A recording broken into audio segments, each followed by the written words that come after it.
마음속에 분명한 사명을 가진 사람은 염려보다는 열정을 갖고 살아갑니다. 하루를 최선을 다해서 살았기 때문에 밤이 되면 잠의 선물을 받습니다. 물론 질병으로 인해서 불면증에 시달리는 분들도 있지만 최선을 다해서 또한 하루를 살아가면 잠을 잘 때 푹 잘 수 있는 선물을 얻을 수 있습니다. 오늘 제자들은요, 예수님께 때와 시기에 대해서 묻습니다. 이스라엘 나라를 회복하실 때가 이때입니까? 라고 묻는 거죠. 이스라엘은 로마의 속국이었습니다. 그래서 제자들의 관심은 언제, 과연 이 나라가 회복될 것인가에 대한 때에 관심이 있었습니다. 그런데 예수님은 이 질문과는 조금 다르게 대답을 하십니다. 오늘 말씀 사도행전 1장 6절입니다. 이르시되 때와 시기는 아버지께서 자기의 권한에 두셨으니 너희의 알 바가 아니요 오직 성령이 임하시면 너희가 권능을 받고 예루살렘과 온 유대와 사마리아와 땅끝까지 이르러 내 증인이 되리라 하시니라. 할렐루야. 때와 시기에 대한 질문에 예수님은 증인이 되라는 사명을 말씀하십니다. 제자들이 들을 때는 예수님 왜 동문서답에 대답을 하시지? 왜 엉뚱한 답을 하시지? 라고 생각하였을 수도 있어요. 그런데 예수님은 알고 계셨어요.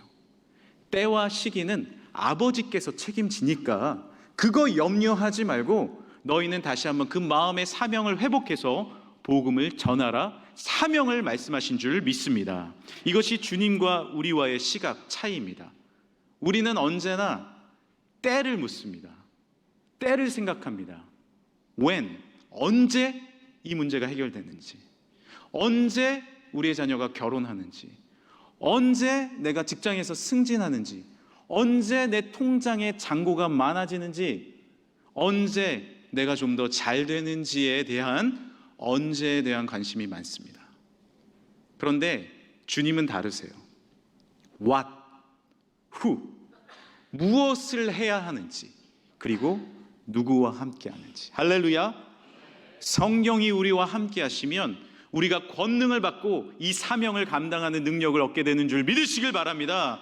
무엇을 해야 되는지 주님은 사명을 우리 마음 가운데 이 아침에 다시 한번 말씀해 주십니다.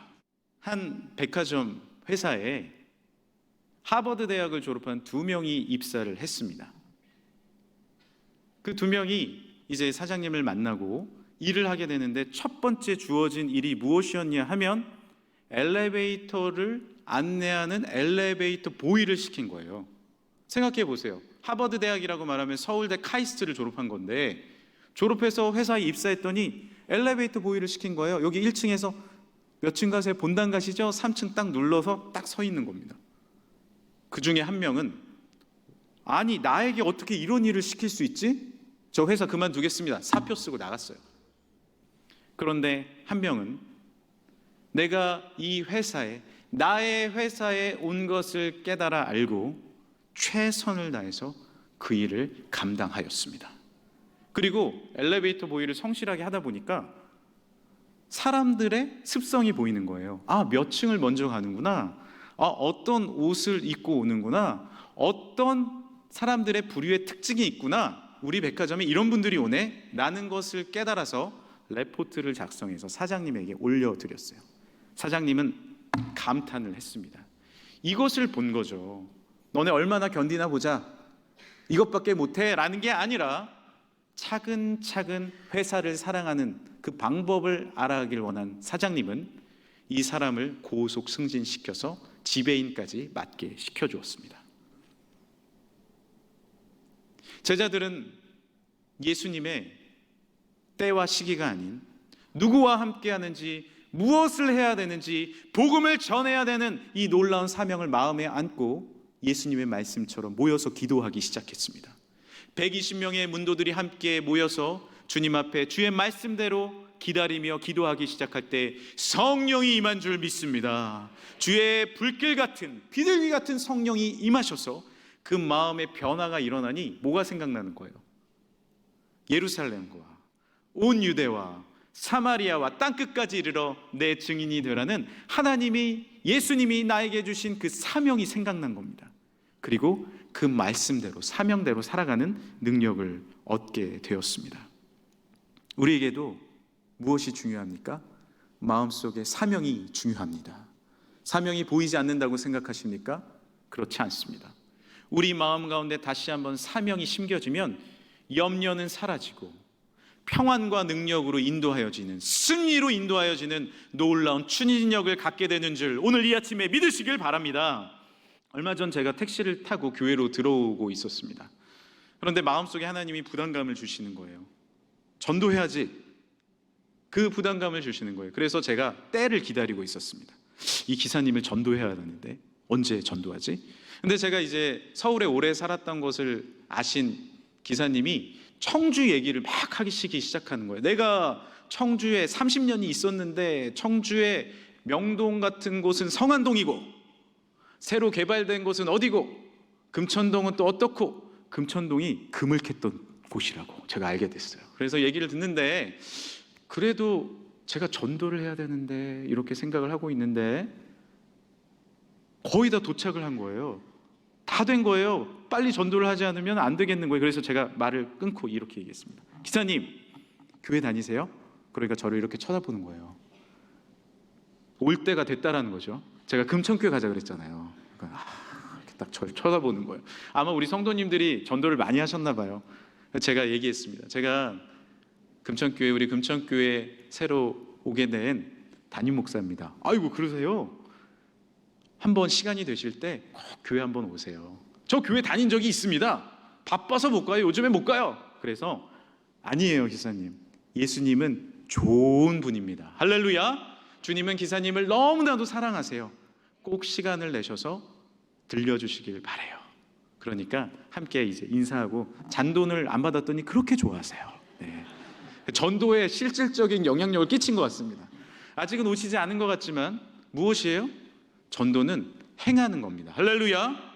고구마가 처음에 찌르면 잘 안 들어가죠. 익히고 있는데 고구마 전도법 들어보셨죠?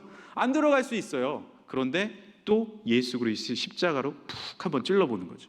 안 들어가요? 괜찮아요. 하나님의 때가 있는 겁니다. 할렐루야. 언젠가 들어갈 때 주의 복음으로 그 놀라운 심령이 살아나는 능력과 은혜를 허락해 주실 줄 믿습니다. 개그맨 조혜련 씨 아시죠? 조혜련 씨가 신앙이 참 좋고 예수님을 믿게 되어서 요즘에 간증을 많이 다니십니다. 저도 간증을 들어봤는데 은혜를 많이 받았습니다. 조혜련 씨를 전도했던 분은 그 박미선 씨, 이성미 씨가 전도를 많이 했는데 특별히 이성미 집사님은 전도 리스트가 있대요. 이름을 다 적어놨는데 조혜련 씨에게 이렇게 이야기했습니다.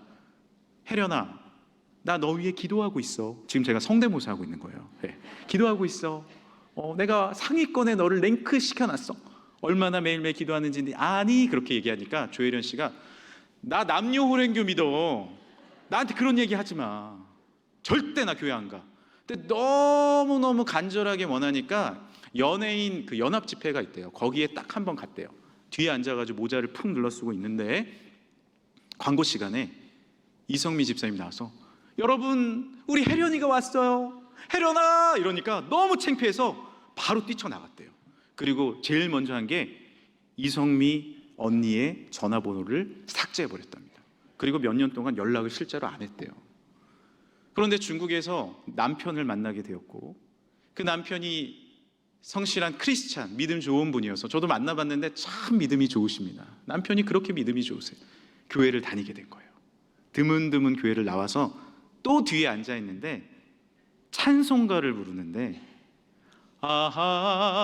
하나님의 은혜로 있을 데 없는 자 왜 구속하여 주는지 난 알 수 없도다. 할렐루야.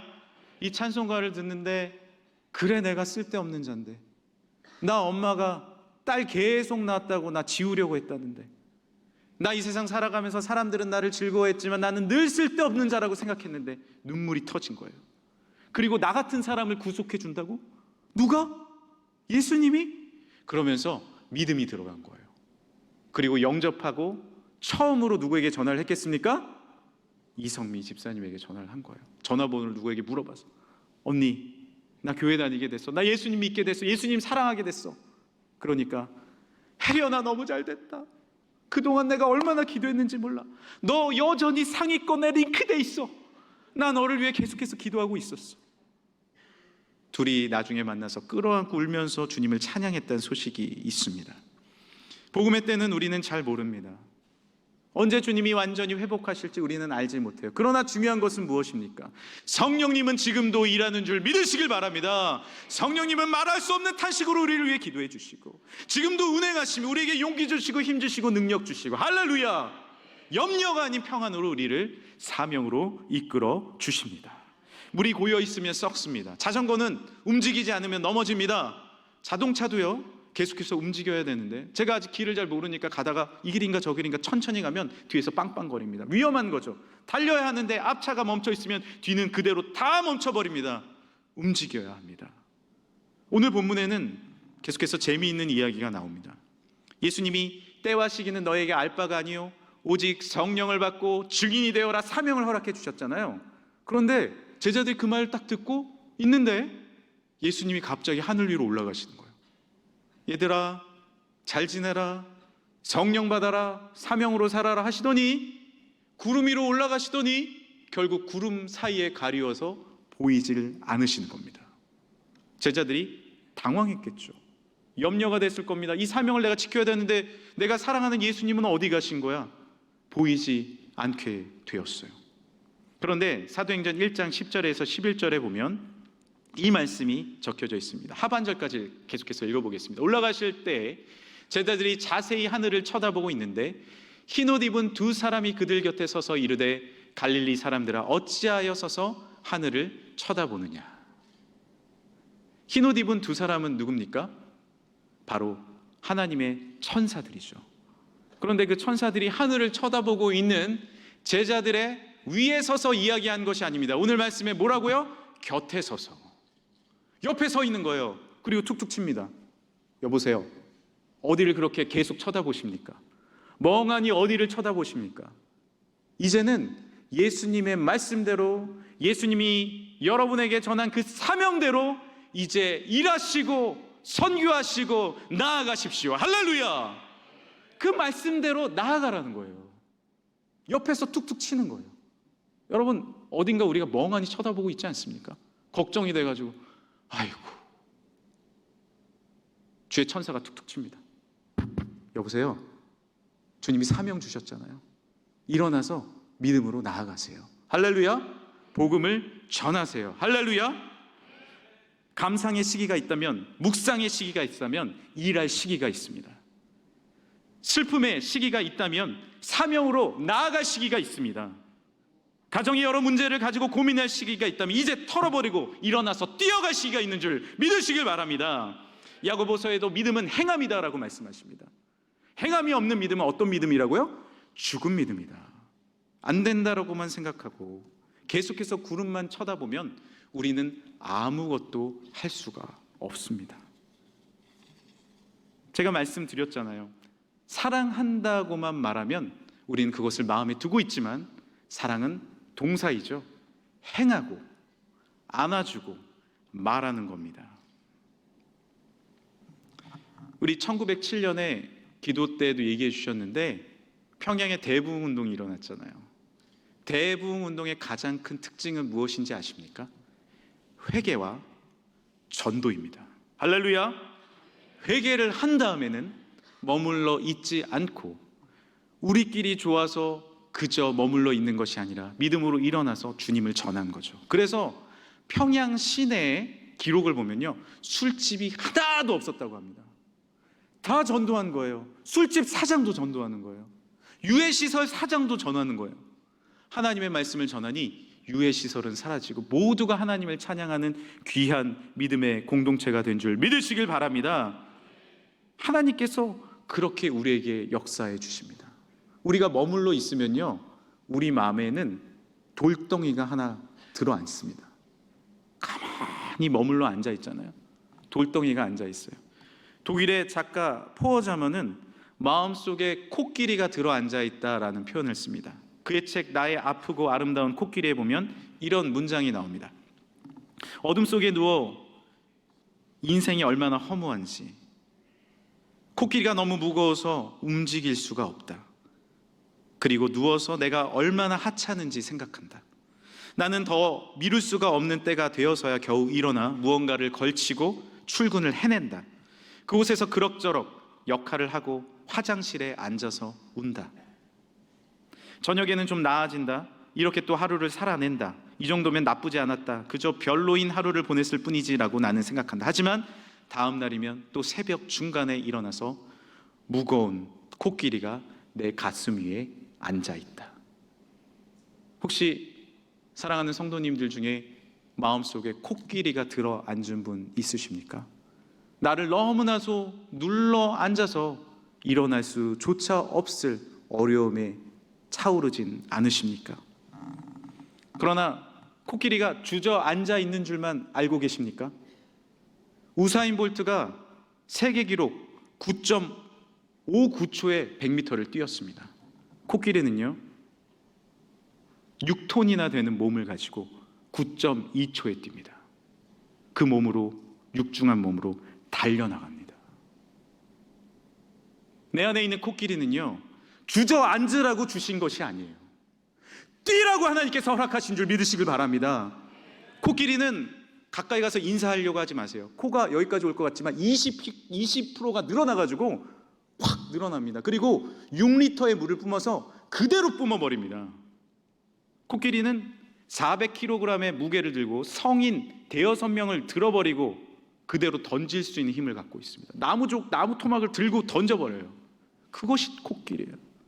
그 코끼리를 왜 내 마음속에 눌러 앉히고 있습니까? 다시 한번 일어나서 우리가 움직이고 행동하고 나의 사명을 깨닫고 복음을 전하기 시작할 때 하나님의 능력과 은혜가 우리 가운데 임하는 줄 다시 한번 믿으시길 바랍니다. 빌립보서 4장 13절에는 이렇게 우리에게 말씀하시지 않습니까? 내게 능력 주시는 자 안에서 내가 모든 것을 할 수 있느니라. 할렐루야. 내가 할 수 있습니까? 아니요. 내게 능력 주시는 성령의 사명으로 내가 감당하는 줄 믿으시길 바랍니다. 오늘 말씀 사도행전 1장 11절을 다시 한번 읽어보겠습니다. 우리 함께 읽어볼까요? 시작. 이르되 갈릴리 사람들아 어찌하여 서서 하늘을 쳐다보느냐. 너희 가운데서 하늘로 올려지신 이 예수는 하늘로 가심을 본 그대로 오시리라 하였느니라. 아멘. 할렐루야. 위만 쳐다보고 그저 멍하니 쳐다보고 있는 게 아니에요. 그 예수님은 어떻게 하신다고요? 다시 오십니다. 할렐루야. 성령으로 우리 가정에 임재하시는 줄 믿으시길 바랍니다. 주님 재림 예수님을 우리는 기다리고 있는 거예요. 그래서 우리는 다시 믿음으로 뛰어가야 합니다. 때와 시기는 주께 맡겨드리고 내 자리에만 연연하지 말고 이제는 뛰어야 합니다. 믿음으로 일어나서 우리 가슴을 다시 뛰게 하시고 생동감을 주시는 성령과 함께 믿음으로 나아갈 때 주님께서 능력과 은혜를 분명히 허락해 주실 줄 믿습니다. 이제 짧은 시간 간단하게 우리의 사명을 체크해 보겠습니다. 첫째 사명은 무엇입니까? 복음을 전하십시오. 할렐루야. 함께 한번 죄송하지만 다시 한번 읽어볼까요? 시작. 첫째 사명 복음을 전하십시오.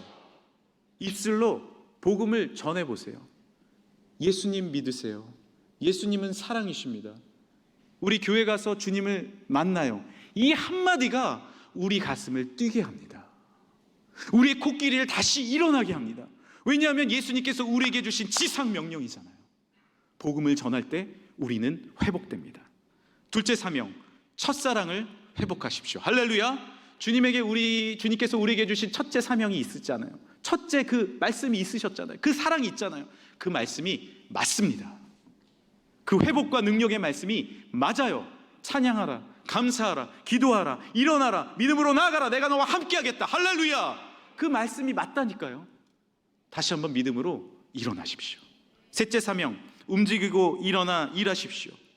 제가 박사 논문을 쓸 때 계속 생각했어요. 뭘 써야 될까? 어떻게 해야 될까? 그러니까 지도 교수님이 불러서 한마디 하시더라고요. 과격한 표현입니다. 때려 넣어라. 때려 넣어. 하루에 몇 줄이라도 적어라. 하루에 한 주에 한 단락이라도 써라. 그래서 때려 넣은 거예요. 생각난 거 적고 책 읽는 거 적고. 움직이지 않으면 논문은 완성될 수 없습니다. 생각만 하고 움직이지 않으면 그 일이 성취될 수가 없어요. 일어나 걸으라. 내가 새 힘을 주리니. 할렐루야. 주님이 은혜 주실 줄 믿습니다. 넷째 사명, 사랑하고 섬기십시오. 우리가 움직이고 일하더라도 그것이 사랑이 아니라면 울리는 꽹과리와 같다라고 고린도전서에 말씀하지 않습니까? 사랑하고 섬기는 일, 그것이 사명인 줄 믿습니다. 마지막 다섯 번째 사명, 가정과 교회와 나라를 위해 기도하십시오. 나는 잘 움직일 수 없고 이제 나이가 있어 사명이 없는 것 같아요. 아닙니다. 주님은 우리를 기도의 용장으로 세우신 줄 믿습니다. 오늘도 우리가 지구 반대편에서 다른 반대편을 위해서 기도하더라도 그 기도는 응답되어집니다. 할렐루야. 선교지를 위해 기도할 때 그 놀라운 기도가 움직여서 주님은 일하십니다. 지구 반대편에 있는 우리의 아들을 위해서, 군대에 가고 있는 우리의 후배들을 위해서 기도할 때 우리는 분명히 알고 있는 것, 기도는 능력이 있습니다. 이제 마지막으로 한 가지 이야기를 드리고 마치도록 하겠습니다. 70년대, 80년대에는 90년까지 문학의 밤이라고 있었습니다. 기억하십니까? 많은 청소년들과 청년들이 문학의 밤을 통해서 주님 앞에 초청하고 전도하고 하나님을 높였죠. 시도 낭송을 했습니다. 내 입 클로바 신경민, 주님은 나의 내 입 클로바, 특별하신 나의 주님, 뭐 이러면서 시도 외우고 선곡도 하고 그랬습니다. 그런데 저는 개인적으로 꼭 하고 싶었던 게 있어요. 뭐냐면 선배들이 그렇게 멋있게 하는 남성 중창을 하고 싶더라고요. 그런데 아직 제가 어리고 그러니까 하라는 얘기를 아무도 안 하는 거예요. 마음속에 하고 싶다, 하고 싶다. 그런데 내가 얘기해서 하면 되는데 부끄러워서 말도 못하고. 그런데 제가 이름도 잊어먹지 않습니다. 정일이 형이 딱 저에게 오더니, 경민아, 너 이번 문학의 밤 때 같이 중창해 볼래? 저 해도 돼요? 선배님, 저 해도 돼요? 그래서 연습을 하기 시작했습니다. 키가 작으니까 가운데 딱 서가지고, 그때 제일 유행했던 노래가 주찬양 4집 증인들의 고백이라는 노래가 있었어요. 우리는 모두 다 주님의 증인, 땅끝까지 이르러 주복음 전하세, 뭐 이런 노래예요. 근데 그 찬양을 하는데 너무 제가 멋진 거예요. 여학생들이 날 보고 반하면 어떡하지? 나 가운데 서서 이렇게 찬양 잘하면 많은 사람들이 박수 쳐주지 않을까? 그런데 노래를 연습하면 연습할수록 주님이 마음에 울림을 주시는데요. 너 뭐 때문에 찬양하냐? 너 뭐 때문에 거기 서 있냐? 이 찬양의 가사가 뭐냐? 이런 울림을 주시는 거예요. 처음에는 내가 멋져 보이려고 함께 서려고 했는데 연습을 하다 보니 이 찬양은 저에게 주신 사명이었고, 할렐루야! 이 찬양을 통해 하나님께서 영광 받으시는 주님이 기뻐 받는 찬양임을 깨닫게 되었습니다. 이 가사가 뭐예요? 죄인 위에 십자가 지신 고난의 주님, 사망 권세 이기고 사신 부활의 주님, 다시 오심 약속하심 재림의 주님, 땅끝까지 이르러 주복음 전하세, 주님 전하세, 아멘. 할렐루야. 제가 이렇게 같이 형제들이랑 찬양했는데 막 정말 박수 쳐주셔서 감사합니다. 박수 갈채가 나오는 거예요. 그때 저는 알았어요. 이 박수는 우리를 향한 박수가 아니라 하나님을 향한 박수입니다. 주님, 이 믿음의 사명대로 살겠습니다. 죄인 위에 십자가 지시고 우리에게 모든 물과 피를 흘려주신 주님의 사명 전하겠습니다. 그 사명으로 살아가니 삶이 달라집니다. 그 사명으로 살아가니 기쁩니다. 그 사명으로 살아가니 능력이 주어집니다. 할렐루야. 혹시 우리 중에 중단해서 하지 않는 일들이 있으십니까? 오늘도 무거운 코끼리가 나의 가슴을 짓누르고 있습니까? 아닙니다. 다시 한번 믿음으로 사명으로 일어나 여러분의 코끼리를 뜨게 하십시오. 여러분의 사명을 뜨게 하십시오. 주님이 처음 주신 지상명령, 그 복음의 능력으로 우리의 입술을 열 때 믿음으로 오늘 우리가 힘차게 나아가야 돼. 하나님께서 우리에게 사명을 회복시켜 주시고 할렐루야 복음으로 승리케 하여 주실 줄 믿으시길 바랍니다.